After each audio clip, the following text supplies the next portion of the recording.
Think about me doing hip hop. The 40-year-old version is up next on Rediscovered Movies.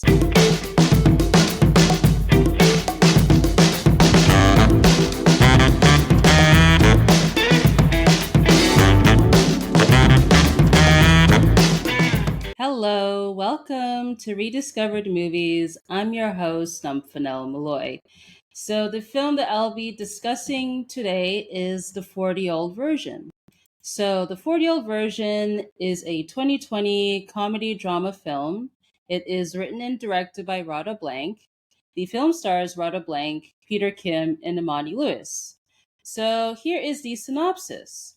A down on her luck playwright thinks the only way she can salvage her voice as an artist is to become a rapper at 40. The film premiered at the Sundance Film Festival in 2020. It was released on Netflix on October 9th, 2020. In terms of critical reception, on Rotten Tomatoes, it has a 99% critic score, where they say the 40-year-old version opens a compelling window into the ebbs and flows of the artist's life and announces writer director star Radha Blank as a major filmmaking talent with her feature debut. The audience gave it 71%, and it is currently streaming on Netflix. So, in terms of first discoveries, I believe I saw the trailer of this movie on YouTube randomly. And when I checked out the trailer, I'm like, oh, this looks cool. I'll check it out. And after watching the film, my initial thoughts like, oh, this is a great movie. I enjoyed it. I think it was one of my favorite movies that came out in 2020 when not much was coming out because of the pandemic. It was interesting choice to have it in black and white throughout the film, except for a few scenes here and there that's in color, but it's mostly black and white. And I enjoyed, yeah, the music, the performances from the cast, and of course the direction and the writing from Radha Blank. And I would say like it's kind of slow at times, but I would say it's an enjoyable movie. So let's get into the highlights. So I love how with this movie it shows that with age is really nothing but a number when it comes to the struggle of pursuing your dreams. Well, of course, here like we follow Radha, who I believe is turning 40 or is 40, but it shows here like in ways is sort of like a coming of age tale, but it's older. And I just, yeah, like it really shows too, like it happens in real life that yeah, you struggle to get the career you want regardless of age. And it does happen, and I appreciate the movie tackling that as a major theme of this movie. The music. I really enjoyed the music. It feels reminiscent, I would say, of hip hop music from probably like from 80s, 90s, 2000s to the extent. Because I like how with the music, it's raw, it's gritty, and there's a really arc of storytelling with the lyrics of this movie. Because in ways, it made me miss hip hop music from that era, as because with hip hop music today, there are going to be exceptions to this rule. But I just find with hip hop music today tends to be either overproduced or like it's just hard to tell what the artist is saying at times because they're either rapping too fast or something. But I just like how with the music here, with the hip hop music, it kind of takes you back to the hip hop music, the early days of hip hop, I would say. And I would say my favorite performance is probably FYOV, which Radha performs towards the end when she is on stage after the debut of her play Harlem Avenue. Because I like how here it's with that one is acoustic, and she's pretty much telling it like it is in terms of her thoughts on the play and what she has been through up to that point. And also too, I enjoyed the sequence when she and Dee visit this underground rap battle. I think it's dubbed Queen of the Ring, where it shows all these different female rappers battling it out. So really here it's underground. It kind of reminds me like with BT, like they have their I believe their rap battles. I think it's a hip hop showcase. I forgot the exact term for it, but it kind of feels like reminiscent to that. But really here in this movie, it's very underground, and it's interesting that they have an actual boxing ring as opposed to a stage. I guess to make it more intimate, and I guess to have stakes for the rappers as they battle it out. The comedy, I enjoyed the comedy here. For me, the comedy works because I like how here it has an organic feel to it as opposed to trying too hard to be funny. Some examples include when Radha notices the exaggerated butt of the white guy on the street while he's carrying his poodle, because she's like rapping about it to Archie. So I thought that was a hilarious moment because clearly, I don't know if there's was some padding there, or who knows, maybe that actor has that particular butt. But I thought it was hilarious in context of the scene. And also too, the homeless guy in the movie, I can't remember if he had a name in the movie, but always he would make these quip observations of Radha. Like for instance, when we first see him, he's like, oh, like you haven't had a man up in the apartment for a long time. And also too, there was a moment when Radha gives him a sandwich. Like he starts to appreciate it first because, you know, it's sandwich because he probably doesn't get much food. But then he later, after when I guess he expects no, this, sorry, because she expects him to give her advice and all that stuff. And he's like, "Hell no, I'm not doing that." And he's like, "Oh, put some mayonnaise or something in the sandwich because it's dry." That yeah, that was just hilarious. And another moment, comedy moment, the bus driver, this is around the first act of the movie, he complains about Radha wanting to exit the bus before the people on the wheelchair enter. Because I don't think she wants to offend those people. It's just that she is running late to her job as a teacher. So I thought that was hilarious. It has like those types of moments throughout this movie.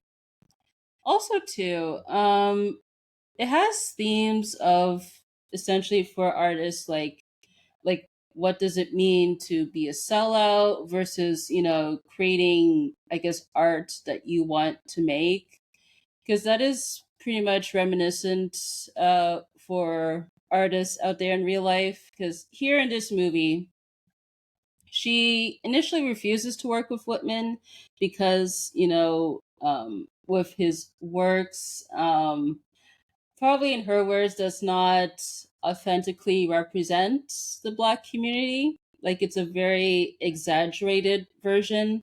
I guess you could go as far as stereotypes.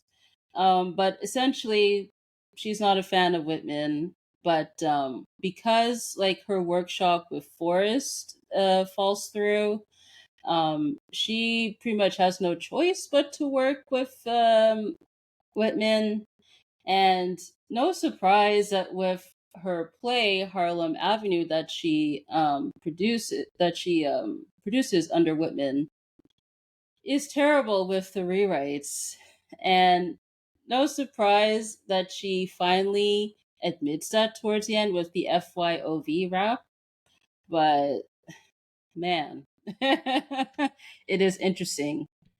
And sticking with theater, it also shows, I hate using this term, but essentially here theater is woke, I suppose, because it's interesting that Whitman says that Radha's play is inauthentic and questions if it's written by a black person. When he, as a white person, is saying that, like, how do you know that stuff? And it's interesting that after like the rewrites that she's kind of forced to do, that are not her call per se, but Whitman, he praises the play after those rewrites because I guess it fits his, I guess, vision or image on the black experience. But yeah. And then also, yeah, because too, on that note, because he hires a white director, I believe her name is Julie in the movie, despite Radha's objections of not hiring a white person to direct. I would say, for me personally, I think, like, regardless of race or gender, as long as the director knows what the writer is going for, and as long as they're capable of achieving that vision, should be fine. But clearly, here in the context of the movie, it does not work out. But yet, it seems like some of the audience members praise the play, but it is what it is, I suppose. And yeah, because I think that's it for that point. So another point, so Radha, like, she, in addition to trying to make it as a playwright, and I guess with her doing the mixtape, she is a teacher where she teaches playwriting at a high school. And one of the students, Rosa, she really writes hard for Radha because it seems like most of the students are either uninterested, but with Rosa, like, she's willing to defend Radha, maybe in parts that are not worth defending, like particularly when Radha doesn't show up in class after her embarrassing performance. but but yeah, good for Rosa for sticking up to Radha. Maybe too much at times, but good for her. And yeah, and also too, speaking of the performance, so that scene of her, Radha, going yo yo yo yo yo yo, like, that was hilarious. Another moment of comedy that works, because clearly she should not have smoked weed or whatever that was beforehand. Probably she did that to get over the nerves and all that stuff, because it is nerve wracking to perform in front of an audience because you're not sure how they'll react. But clearly, with her smoking and I guess flubbing, her performance just was not a good look at the end. But, and then that, I guess, with after that performance, she, I guess, backs away from hip hop because she doesn't want to go through that embarrassment, and decides to cave in, I guess, by accepting the rewrites and all that stuff. But yeah, it's just poor Radha. But at the same time, you should not have smoked the weed. Also, too, I thought with the black and white um, stuff with the movie, it really makes the film more intimate, I suppose. I mean, it's fine, like, if the film was all in color, but I think here it just gives it a more intimate, interpersonal feel to it.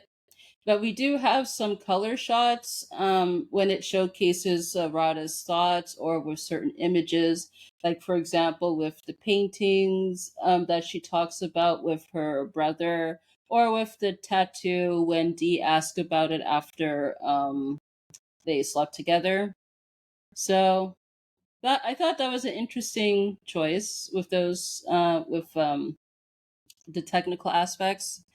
And going along with technical aspects, the montages with the various people were cool because essentially it uses a 4:3 format, but looks smaller, like a box, I suppose.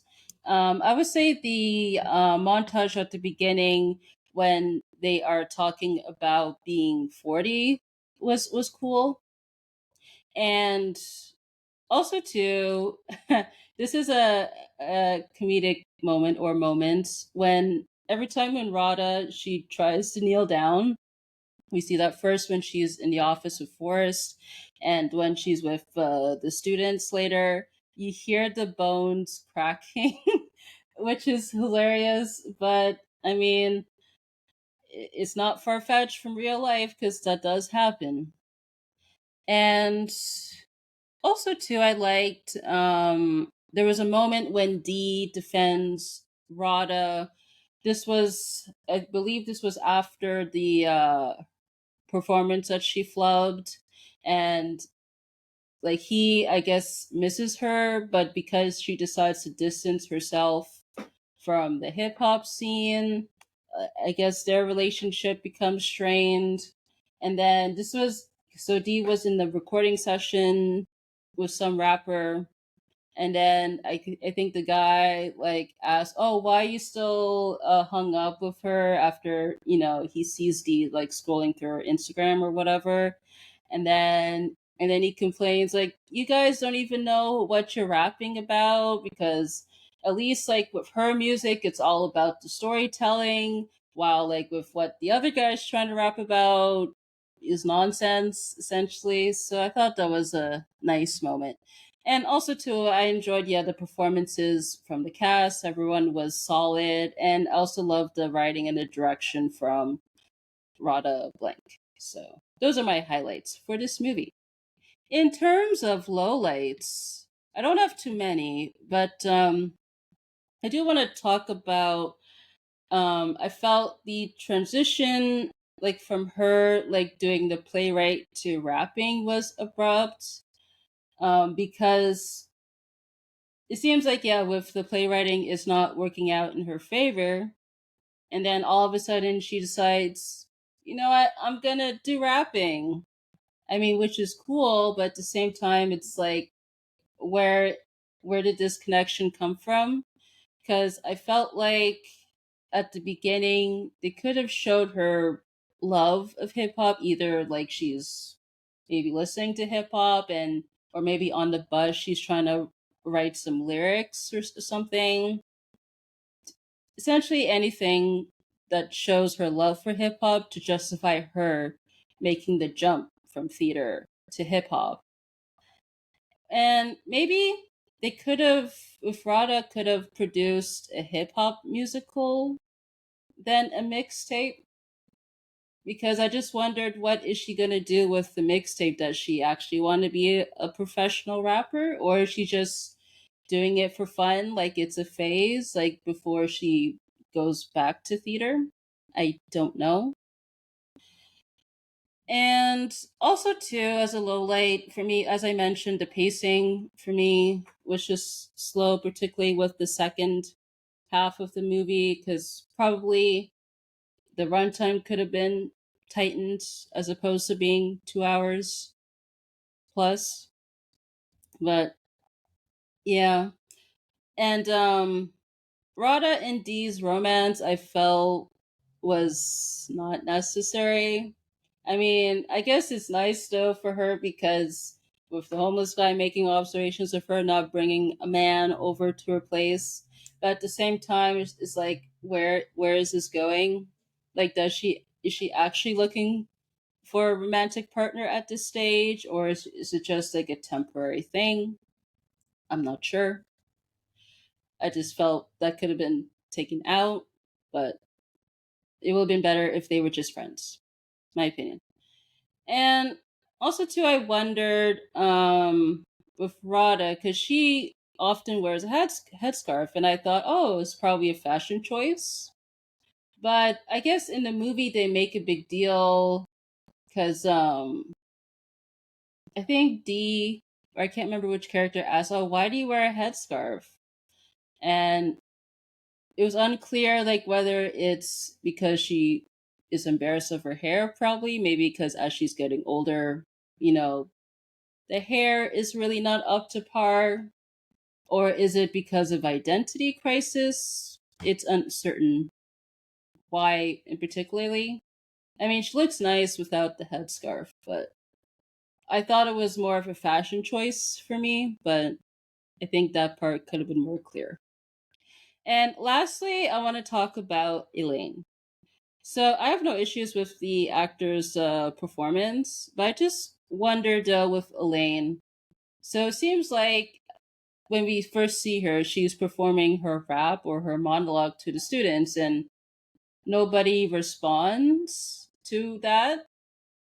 And then all of a sudden, like, she criticizes Radha, like starts to have beef with her, and then she skips class, I guess, after not getting feedback. So I'm just wondering why, like, what's her deal? Is it because she didn't get feedback, that's why she's, you know upset with Radha? It's unclear for me. Let's get on to trivia, some fun facts about this movie.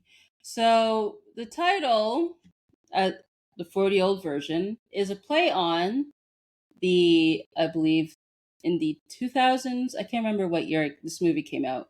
The 40-year-old version, the comedy movie with Steve Carell. I thought that was interesting, but I guess it works in context of this movie. So the film is, they say, very loosely based on Blank's life. Nice. The film was filmed in 21 days, and it was in black and white on 35 millimeter film. Also, too, cinematographer Eric Branco explained that he actually showed up to the interview with a bag full of street photography books. He says Bruce Davison, Matt Weber, Saul Lader, Gordon Parks, Henry Cartier-Bresson for the director. I guess that's the name of the books. I can't remember. From the beginning, Radha wanted the footage to be shot in black and white 35 millimeter film. I'm like, good for her. Radha, and lastly, she originally wanted this to be a web series that would have culminated in a mixtape. The death of her mother 2 weeks before she was due to start filming derailed the project, and when she got around to resurrecting it, she had come to the conclusion that it would work better as a feature film. Interesting. I mean, it could have worked either way, but I think as a feature, it makes sense. Now, lastly, should this movie be rediscovered? I say yes, absolutely. I mean, because like I had some issues like with pacing and with some plot points, I thought it did a good job in terms of illustrating like the struggle, inner and outer struggle of making it as an artist out there. And I enjoyed the music. If you guys love the classic hip hop, you'll enjoy the music for this movie. And as I said, the cast did a great job. The crew did a great job, and of course, Radha Blank as a filmmaker did a great job. So kudos to that. So that pretty much concludes this episode of the podcast. You can find me on Instagram, Twitter, YouTube, and Linktree at Nomfanelo. You can find the podcast on Instagram, Twitter, YouTube, and Linktree at RD Movies Pod. On Spotify, you can answer the featured question and poll and rate the podcast. On Apple Podcasts, you can leave a review and rate the podcast. You could submit questions, comments, and suggestions by email, which is rediscoveredmovies@gmail.com, or you can send a short voice message on Spotify for podcasters at RD Movies Pod to be featured on the after show, which will air after the season finale. So all the links to this stuff will be available in the description. So I want to say thank you guys so much for tuning in to this episode of the podcast, and I'll catch you on the next one.